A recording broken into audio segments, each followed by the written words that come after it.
Teachers for Sadananda স্মৃতি সংঘ, teachers for Sadananda স্মৃতি সংঘ, teachers for Sadananda স্মৃতি সংঘ। সদানন্দ স্মৃতি সংঘ এইভাবে মানুষের পাশে ছিল, আছে, থাকবে। তাই টিচার্স ফর সদানন্দ স্মৃতি সংঘ। আমরা দীঘা সমুদ্রে এসেছি 28 তারিখ। 29 তারিখ সকালবেলা আমরা দীঘা সি বিচে, যেখানটা খুব নোংরা, খুব অপরিষ্কার, এরকম একটা জায়গায় আমরা এলাম। আমরা দীঘা যেখানে খুব অপরিষ্কার সেই সব জায়গায় এসে আমরা বিচ ক্লিনিং এবং অ্যাওয়ারনেস প্রোগ্রাম করছি। আমার দীঘাটা আমাদের, পশ্চিমবঙ্গ আমাদের, ভারতবর্ষ আমাদের, বীজটা আমাদের। আমরা প্রত্যেক বছরে 4 বার কি 2 বার আমরা সবাই এসে থাকি।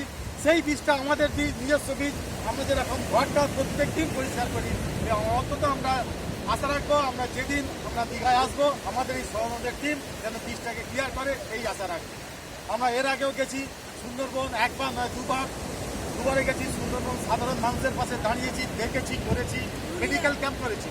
এবং তারপর আমরা গেছি আমদাসোলে, সেখানেও আমরা মেডিকেল ক্যাম্প করেছি এবং দুস্থদের বস্ত্র বিতরণ করেছি এবং বাচ্চাদের সমস্ত কিছু কিটস দিয়েছি। এবার আমরা দীঘাতে এসেছি only for beach cleaning awareness program. এটা আমাদের জয়, এটা আমাদের একটা অ্যাচিভমেন্ট যে আমরা করতে পেরেছি, মানুষকে জানাতে পেরেছি। ধন্যবাদ। আমাদের এখন ফটোটা তুলে নিচ্ছেন সৌরভ। আমাদের ওয়ান অফ দি এক্সিকিউটিভ বডির মেম্বার, মানে কালচারাল কমিটির সেক্রেটারি।